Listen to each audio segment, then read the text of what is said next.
여러분 안녕하세요. 사회수업 함께하는 윤석재 선생님입니다. 여러분들이 오늘 수업 듣고 있는 중에 교육부에서 발표가 났죠. 여러분들은 4월 9일부터 온라인으로 계약하는 것이 확정이 됐네요.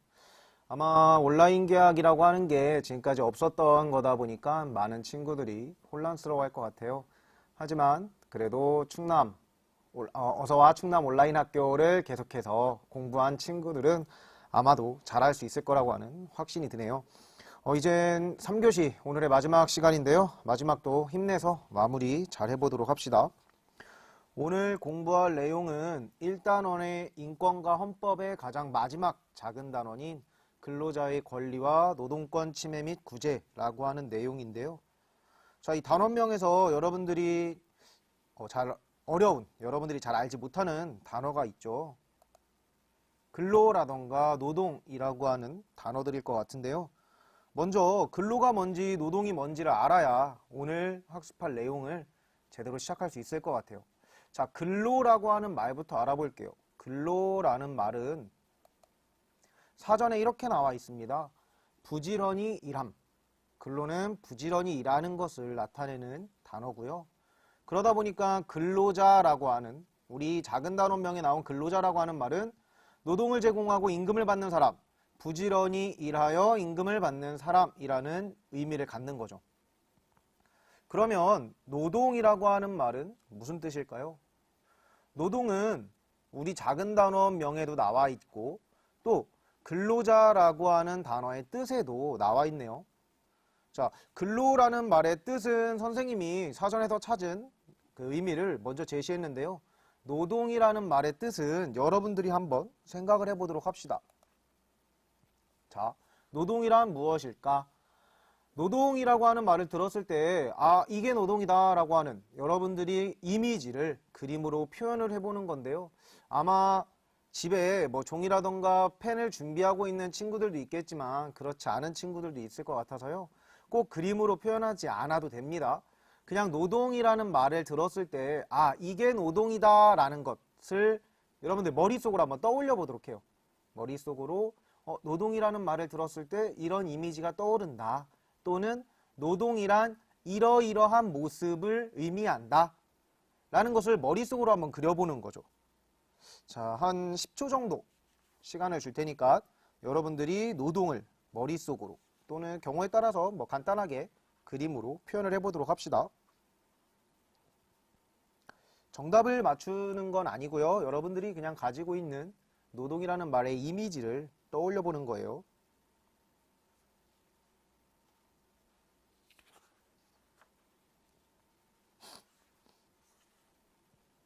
자, 다들 떠올렸나요? 지금 보니까 돈 받고 일하는 것, 힘들게 일하는 것, 육체적으로 일하는 것, 공장에서 일하는 것, 회사에서 일하는 것, 이런 많은 의견들을 올려줬는데요. 자, 모두 잘 대답해 주었어요. 근데 선생님이 여러분들의 머릿속 하나하나에 다 들어가서 그 모습을 확인할 수는 없죠. 그렇다 보니까 여러분들의 선배들이 노동을 어떻게 표현했는지 한번 다 같이 살펴볼게요. 자, 선생님이 실제로 수업에서 노동을 그림으로 표현해 봅시다 라고 하는 그 활동을 했었는데요. 그때 어떤 친구는 이렇게 표현을 했어요. 왼쪽은 택배를 상하차하는, 그러니까 택배를 트럭에 싣고 또 내리는 일이 노동이다. 또는 공사장에서 일하는 모습이 노동이다 라고 표현을 했고요. 그리고 어떤 친구는 지금 이 그림은 무엇을 표현한 것 같아요? 사람들이 양쪽에 줄지어 있고 지금은 세모로 표현을 했는데 물건이 막 돌아다니고 있죠. 공장에서 컨베이어 벨트에 따라 물건이 쭉 이동을 하면 양쪽에선 사람들이 그 부품을, 그 물건을 가지고 막 무엇인가 일을 하고 있는 모습을 표현한 거네요. 그 다음 세 번째로 광산에서 인부들이 석탄을 채굴하는 모습을 노동이라고 표현을 했고요. 마지막으로 어떤 친구는 뜨거운 햇빛을 받으며 농부가 농사일하는 것이 노동이다 라고 표현을 했네요. 자, 여러분들의 선배들이 노동을 이미지로 이렇게 표현해 본 것을 모두 봤는데요. 공통점이 뭘까요? 공통점. 여러분들이 아까 이렇게 채팅으로 올려준 것과 같은 것들이죠. 땀 흘려 일한다, 뭐 힘을 쓴다, 아니면 단순하게 반복 작업을 한다, 이런 이미지들을 노동과 연관지어서 떠올리는 것 같아요. 그러면 다시 원래 우리가 이야기하기로 했던 이 노동의 의미를 한번 알아봐야겠죠. 노동이라고 하는 건 이런 의미를 가지고 있습니다. 생존을 위하여 육체적, 정신적으로 행하는 활동. 결국에는 육체적으로, 정신적으로 행하는 일이죠. 일. 결국에는 노동이라고 하는 것을 일을 하는 겁니다. 일. 근데 아까 우리 근로에 대해서도 이야기를 했었죠. 근로도 부지런히 일함이라는 뜻을 가지고 있었어요. 결국에는 근로건 노동이건 모두 일하는 거죠. 그런데 경우에 따라서 근로라고도 표현하고 노동이라고도 표현해요. 그러니까 여러분들은 두 단어의 의미를 막 혼동할 필요는 없고요. 결국에는 근로건 노동이건 일하는 것이다 라고 이해를 해도 괜찮을 것 같아요. 물론 정확하게 이야기하면 근로라고 하는 말은 부지런히 일한다, 성실히 일한다. 성실히 일한다라고 하는 그 성실함을 좀 강조하는 표현이고요. 노동이라고 하는 표현은 자기주도적인 성향이 좀 강한 표현이에요. 누군가가 시켜서 한다거나 아니면 누군가에게 강요받아서, 누군가에게 종속돼서 하는 일이 아니라 스스로 하는 일을 노동이라고 이야기를 하거든요. 근데 여러분들이 근로라던가 노동의 차이에 대해서 여러분들이 일일이 공부하기에는 아직 중학교 3학년이니까 여러분들은 근로와 노동은 결국 일을 하는 것이다 라고 이해를 하면 될 것 같고요. 그래서 오늘 수업하는 내용에서도 어떤 경우에는 근로자라는 표현을 쓰고 어떤 경우에 또 노동권이라는 표현을 쓸 거거든요. 그냥 교과서에 나와 있는 표현을 선생님이 그대로 사용하는 거니까 여러분들은 결국 일을 하는 거구나 라고 생각을 하면 좋겠습니다. 우리가 공부할 내용이 근로자의 권리와 노동권 침해 및 구제래요. 그러면 노동권 침해 및 구제, 우리가 지난 시간까지 뭐 사회권, 평등권, 자유권 이런 인권에 대해서 공부했었는데 똑같이 권자로 끝나는 이 노동권 또한 하나의 인권이겠구나 라는 것은 유추해 볼 수 있겠죠. 그리고 노동권이 침해되고 있대요. 즉 노동과 관련된 우리의 권리가 침해되고 있구나 라는 거죠. 자, 실제로 어떤 노동권의 침해가 있는지 몇 가지 설문조사를 통해서 같이 확인해 볼게요. 서울교육청에서 조사한 아르바이트 경험이 있다고 응답한 서울 시내 중고생 대상으로 한 설문조사 결과인데요. 노동인권을 침해당한 경험이 있다라고 응답한 사람은 1375명 중에 47.8%고요. 근로계약서를 작성하지 않은 경우도 37%. 그리고 임금체불, 최저임금 미만의 임금지급.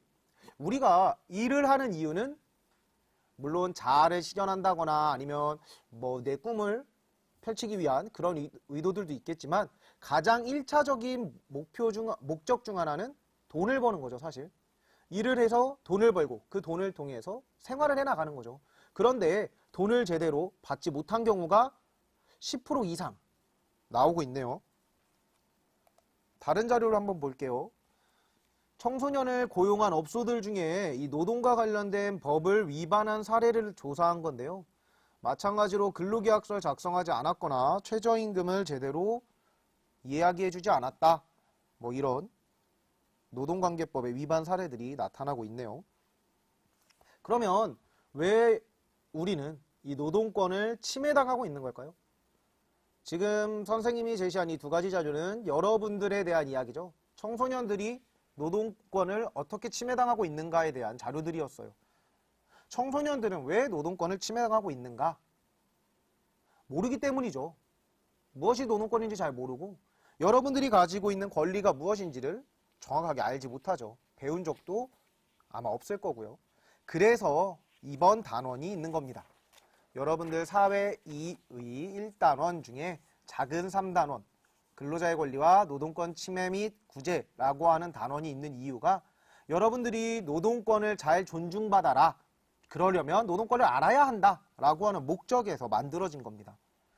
그럼 본격적으로 여러분들을 위한 근로기준법, 즉 여러분들이 일을 할 때 어떤 조건에서 일해야 된다라고 하는 그 기준에 대해서 알아볼 겁니다. 자, 첫 번째부터 퀴즈의 형태로 선생님이 만들어 봤거든요. 자, 하나씩 여러분들 생각을 답해 보도록 합시다. 법적으로 일을 할 수 있는 나이는 몇 살일까요? 뭐 가정이나 학교에서 여러분들 아무런 대가 없이 일하는 그 형태를 말하는 건 아니고요. 아르바이트처럼 임금을 위해, 그러니까 대가를 받기 위해 일을 하는 나이를 이야기하는 거예요. 자, 법적으로 이 나이가 되면 일을 할 수 있다. 지금 3번이 많이 나오고 있는데요. 자, 2번도 좀 나오고 있네요. 자, 정답을 한번 알아볼게요. 정답은 2번입니다. 2번. 만 15세입니다. 만 15세. 자, 만 15세라고 하는 건 생일 지난 2005년생부터죠. 여러분들이 아마 2005년생인 것 같은데 맞나요? 여러분들이 2005년생 이죠. 대체로 2005년생일 것 같아요. 그러면 여러분들 중에 생일이 지난 친구들은 법적으로 일을 할 수 있다라는 거예요. 하지만 자, 오른쪽에 보면 만 15세가 되면 일을 할 수 있기는 한데 두 개가 필요하다라고 되어 있어요. 가족관계증명서와 친권자 동의서. 친권자 동의서라고 하는 건 쉬운 말로 하면 뭐 보호자 동의서예요. 부모님 동의서. 부모님이 동의해줘야 한다라는 거죠.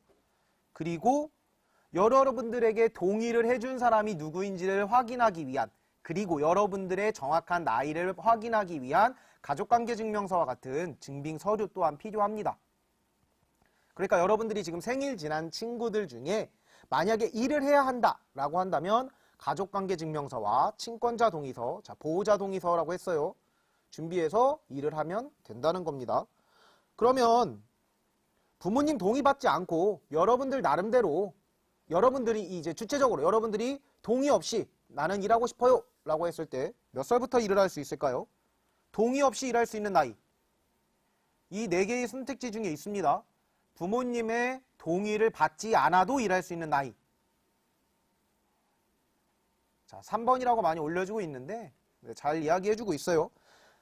만 18세가 되면 부모님의 동의를 받지 않아도 일을 할 수 있습니다.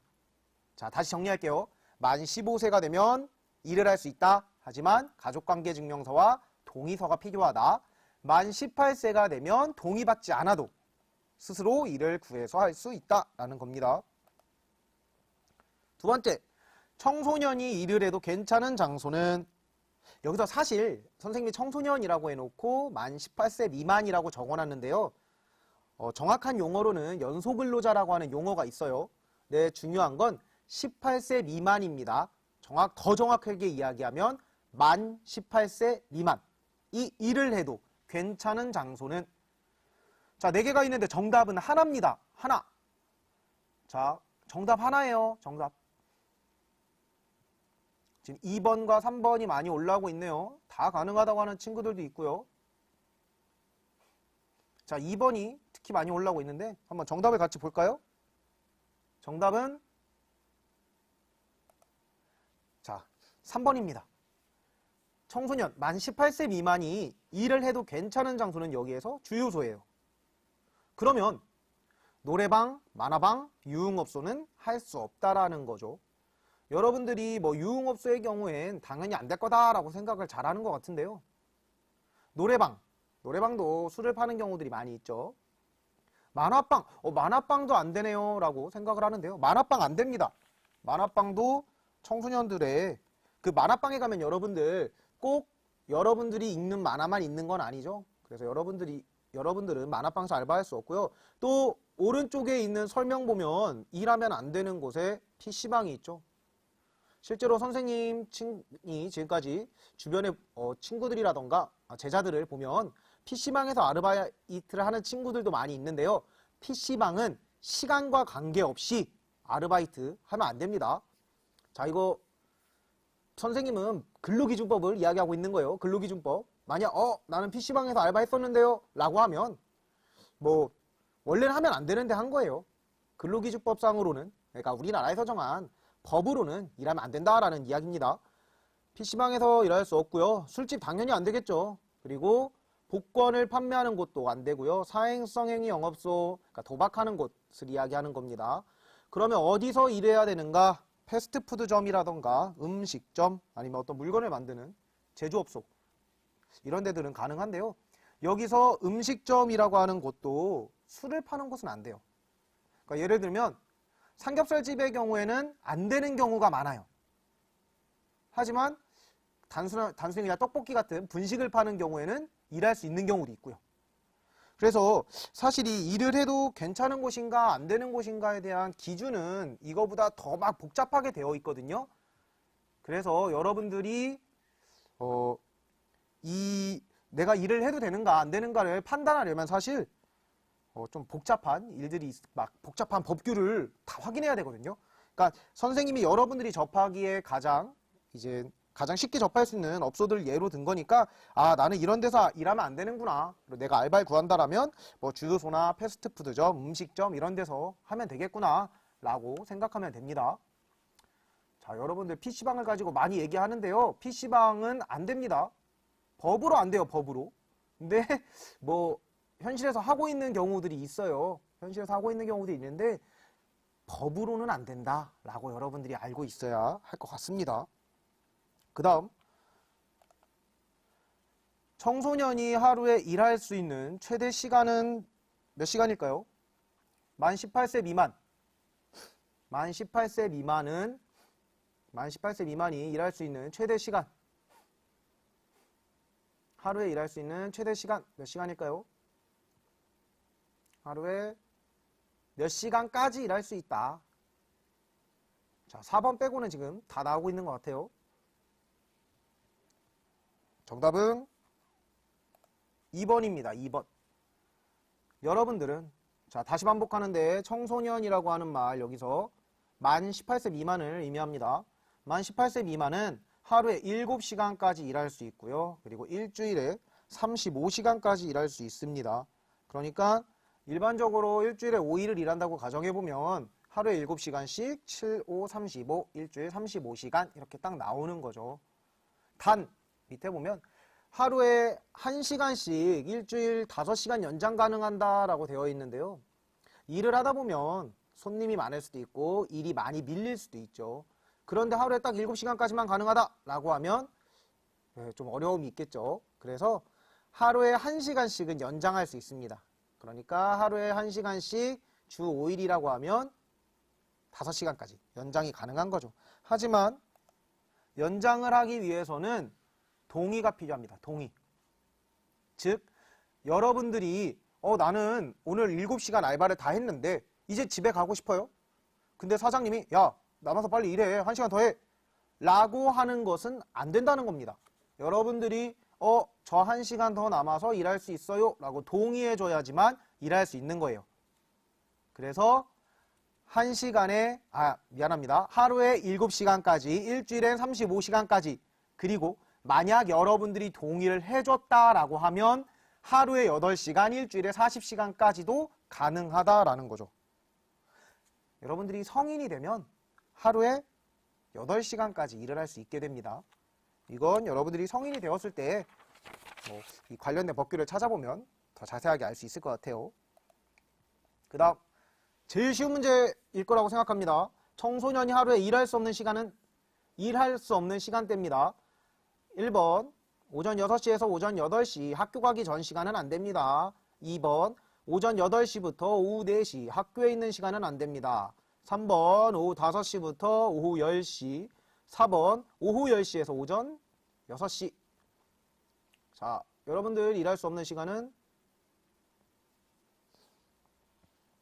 쉬운 문제죠. 모든 친구들이 4번을 이야기하고 있네요. 4번이죠. 청소년의 야간 근로는 원칙적으로 불가능합니다. 여러분들이 PC방에 와 있다가 10시가 되면 방송이 나오죠. 청소년 여러분들은 나가주세요 라고 나오죠. 청소년들이 10시 이후에 PC방을 출입도 못하는데 10시 이후에 일을 한다? 당연히 안 되겠죠. 그런데 원칙적으로 불가능하다고 돼 있어요. 그러면 예외적으로는 가능할 수 있다는 거죠. 본인의 동의와 고용노동부 장관의 인가가 있으면 가능하다. 어려운 말이 나오네요. 본인이 동의해줬고 나는 불가피하게 야간에 일해야 됩니다. 그래서 난 야간에 일할 수 있습니다. 라고 본인이 동의하고 고용노동부 장관이 허락해주면 가능하다라는 건데요. 물론 여러분들 직접 여러분들이 고용노동부 장관을 찾아가서 저 야간에 일해야 돼요 이렇게 허락을 받는 건 아니고요. 이렇게 노동부에 가서 지역 노동부에서 노동청에서 간단한 이제 서류 작성해서 이렇게 확인을 받는 그런 절차가 있어요. 그 절차를 통해서 일을 할 수 있게 된다라는 겁니다. 그 다음 일을 하는 것만큼 중요한 건 쉬는 거죠. 쉬는 거. 자, 하루에 6시간을 일한다라고 하면 휴식 시간, 휴게 시간은 몇 시간, 몇 분이나 가져야 될까요?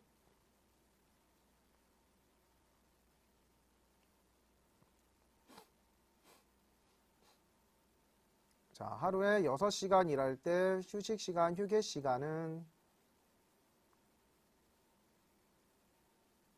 자, 1, 2, 3, 4번이 다 나오고 있네요.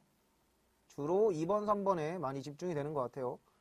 자, 휴식 시간은 법적으로 이렇게 되어 있습니다. 일단 정답을 얘기하면 30분이고요. 아, 근데 여기서 여러분들 주의해야 될 건 30분만 줘라 이건 아닙니다. 오른쪽에 나와 있죠. 하루에 4시간을 일할 경우에는 30분 이상의 휴식 시간, 휴게 시간을 보장해야 하고요. 하루에 8시간을 일할 경우에는 1시간 이상의 쉬는 시간, 휴식 시간이 보장되어야 합니다. 그래서 여러분들 다 그런 건 아니지만 통상적으로 9시에 그러니까 직장인들을 생각해봐요. 아까 성인은 하루에 8시간을 일할 수 있다라고 이야기했죠. 보통 직장인들이 9시에 출근해서 오후 6시에 퇴근을 한다라고 가정해 볼게요. 그러면 9시에 근무를 시작해서 6시까지 일한다. 몇 시간이죠? 9시부터 10시, 11시, 12시, 1시, 2시, 3시, 4시, 5시, 6시. 9시간이네요. 근데 그 9시간, 분명히 아까 8시간까지밖에 일을 못한다면서요. 그 1시간이 바로 쉬는 시간인 겁니다. 쉬는 시간.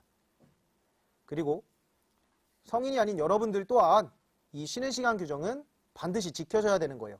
그래서 내가 아르바이트를 구했는데 4시간 이상 일을 한다. 그러면 나 30분 이상의 쉬는 시간을 보장받아야 하는구나 라고 알고 있어야 되는 거죠.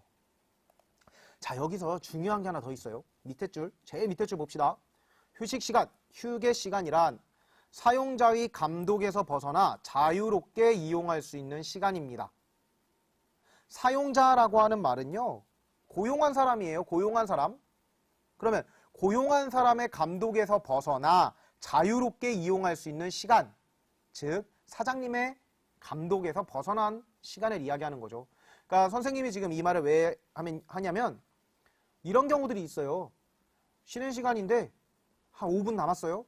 근데 사장님이 야, 이제 5분 뒤부터 일해야 되니까 빨리 지금부터 작업 준비해. 빨리 일할 준비해. 이런 경우들이 있어요. 그럼 잘 보세요. 난 아직 5분이라는 쉬는 시간이 남았는데 나를 고용한 사장님이 야, 일할 준비해 라고 하면 사용자의 감독에서 벗어나 있는 게 아니죠. 그러면 그건 휴식 시간을 제대로 보장받지 못하는 거예요.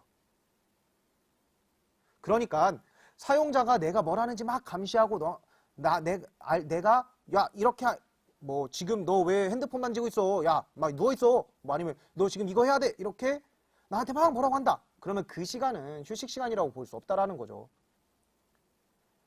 여러분들이 나중에 일을 하게 되면 이 휴식 시간 규정은 굉장히 중요합니다. 잘 알아두면 좋을 것 같고요. 그리고 질문 들어온 거 2가지만 선생님이 답변을 해볼게요. 일단 아까 점심시간이 휴식 시간인가요? 라고 묻는 친구가 있었는데 점심시간이 일반적으로 휴식 시간이라고 생각하면 되고요. 그리고 왕권태조라는 닉네임을 가지고 있는 친구가 올려준 이야기는 이따가가 아니네요. 바로 다음 슬라이드네요. 다음 슬라이드에서 이야기를 할 겁니다. 그럼 바로 한번 볼게요. 그러면 1시간에 얼마를 받아야 할까요? 1시간에 얼마를 받아야 할까요? 최저시급이 얼마냐 이 얘기입니다. 2020년의 최저시급 2020년의 최저시급은 몇 번일까요?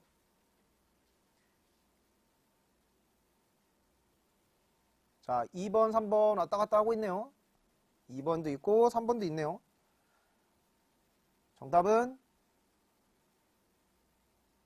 자 2번은 2019년의 최저시급이고요. 3번이 정답입니다.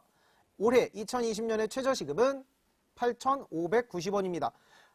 아마 여러분들이 아르바이트를 하는 친구들은 잘 알고 있을 것 같은데요. 어찌 보면 뭐 여러분들에게 가장 중요한 것 중 하나이겠죠. 내가 얼마를 받아야 되느냐. 최소한 8,590원을 받아야 된다라는 겁니다. 8,590원. 아까 그 친구가 올려줬던 질문과 관련된 건데요. 만약에 사장님이 8,000원 줄게 라고 해서 계약서를 썼어요. 당연히 8,590원 받을 수 있는 겁니다. 그럼 만약에 8,000원을 받기로 계약서를 썼어요. 사장님이 좀 무서워요. 사장님이 좀 무서워서 당장 나는 일을 해야 되겠고 어쩔 수 없이 8,000원만 받겠다고 계약서를 썼어요. 그래도 여러분들 나중에 8,590원을 요구할 수 있는 겁니다. 8,590원을 요구할 수 있어요. 만약에 이 8,590원을 못 받았을 때 어떻게 하느냐? 이제 거의 끝날 때쯤에 선생님이 이런 경우에는 어떻게 해야 된다라는 것을 안내해 줄게요. 자, 그리고 아까 또 질문이 올라온 게 하나 있어서요. 편의점은 쉬는 시간을 어떻게 하나요? 이런 이야기가 있는데요. 쉬는 시간을 줘야 되는 게 맞아요, 사실은. 하지만 편의점같이 혼자 아르바이트를 하고 있는데 쉬는 시간을 보장한다? 그러면 그 시간 동안 문을 닫아야 된다? 실질적으로 어렵죠.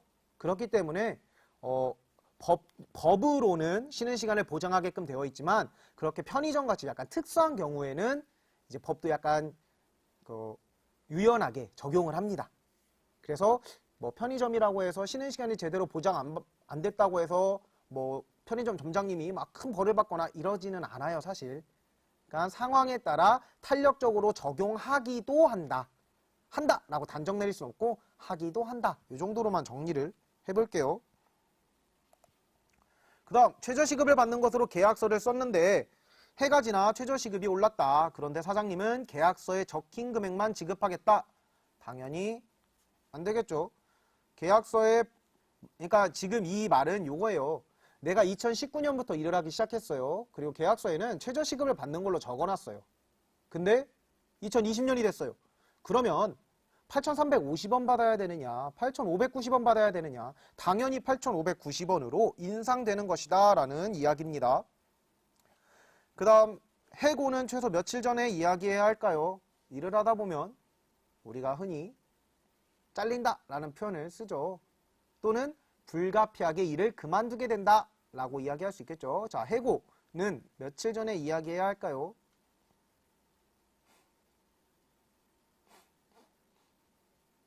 자, 여러분들 2번 많이 이야기하고 있는데요.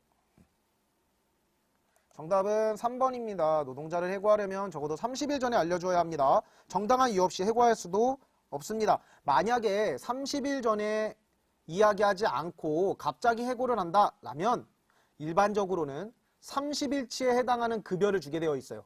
그러니까 한 달 월급 정도를 수당으로 지급하게 되어 있습니다.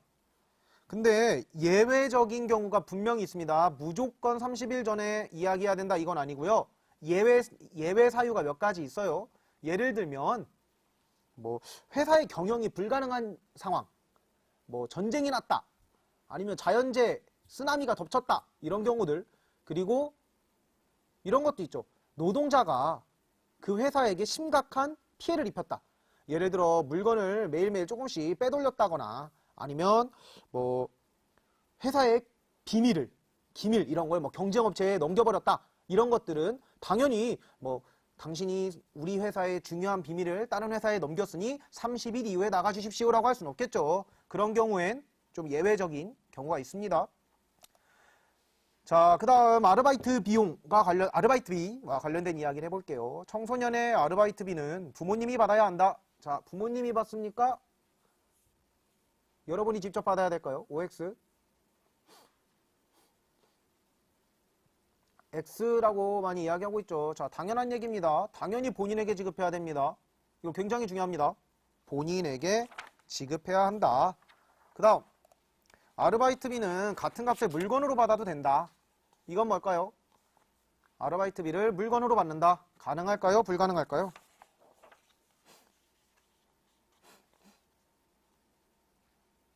자, 아르바이트비를 같은 값에 물건으로 받아도 된다. 당연히 안 되겠죠. 현금 또는 계좌이체로 받아야 한다. 근데 여러분, 한 가지 팁을 좀 주자면요. 직접 현금으로 받거나 계좌이체로 받는다라고 되어 있는데 기왕이면 계좌이체로 받는 게 좋습니다. 이유는 혹시 모를 나중에 발생할지 모를 분쟁에 대비하는 거죠.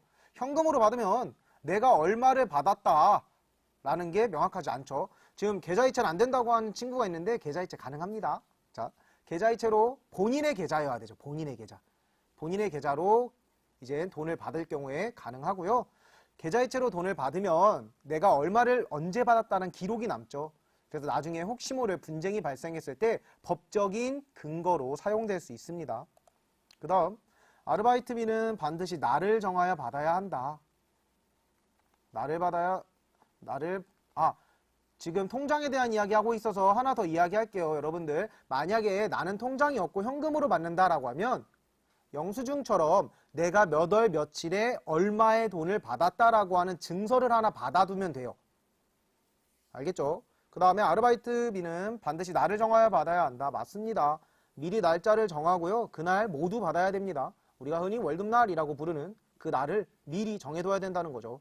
예를 들어 뭐 매달 20일 또는 매주 수요일, 뭐 둘째 주 화요일 이런 식으로 딱 날을 정해서 받아야 된다라는 겁니다. 그러면 이러한 내용들을 모두 종합해서 맨 처음에 일을 하기로 했을 때 작성하는 근로계약서에는 어떤 내용이 들어가야 되는가? 지금 이야기한 것들 다 들어가면 됩니다. 돈 얼마 받을까? 그리고 돈 언제 받을까? 어떻게 받을까? 내가 얼마 동안 일할까? 하루에 몇 시간 일할까? 몇 시부터 몇 시까지 일할까? 언제 쉴까? 이러한 근로조건과 관련된 내용이 모두 포함되어 있어야 하고요. 근데 사실 여러분들이 어디에서 아르바이트를 할 때 사장님이 먼저 우리 이제 알바하기로 했으니까 근로계약서를 쓸까? 라고 하면 제일 좋아요. 하지만 우리 이렇게 합의했으니까 알바 내일부터 나와? 라고 하는 상황에서 근로계약서 쓰셔야죠 라고 당당하게 요구하기 어려워하는 친구들도 있죠. 그런 경우에는 어떻게 해야 될까?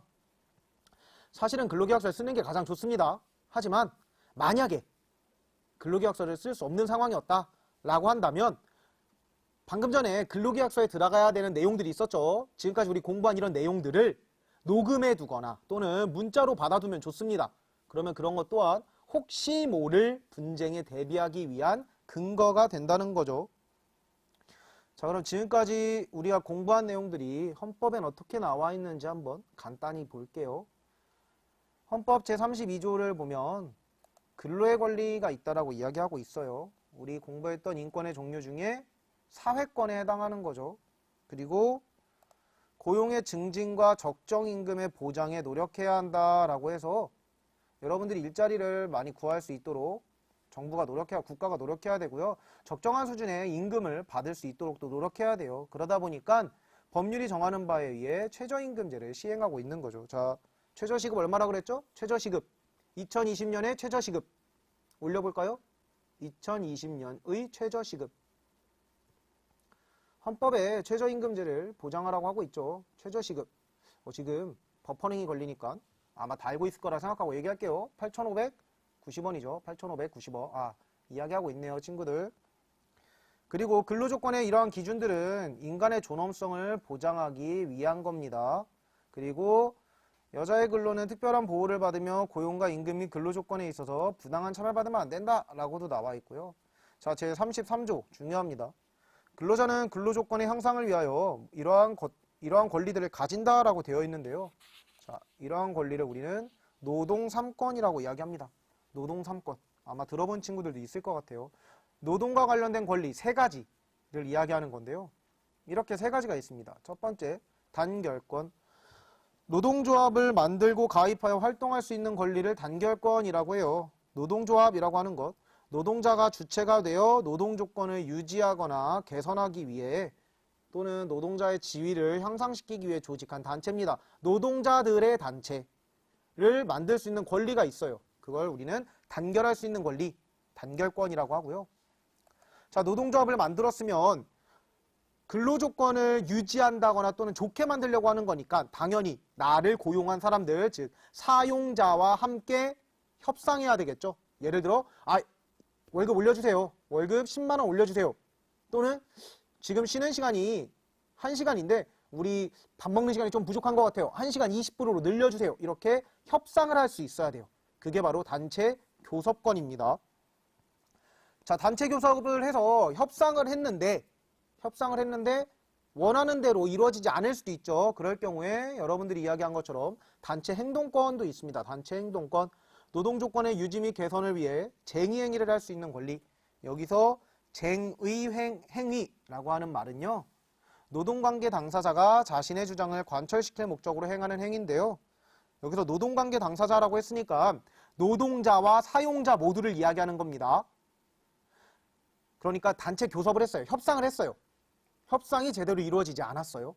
노동자는 파업을 할 수 있어요. 나 일 안 할래 라고 하고 들어놓을 수 있다는 얘기예요. 정당한 권리라는 거죠. 그리고 사용자는 직장 폐쇄로 대응할 수 있어요.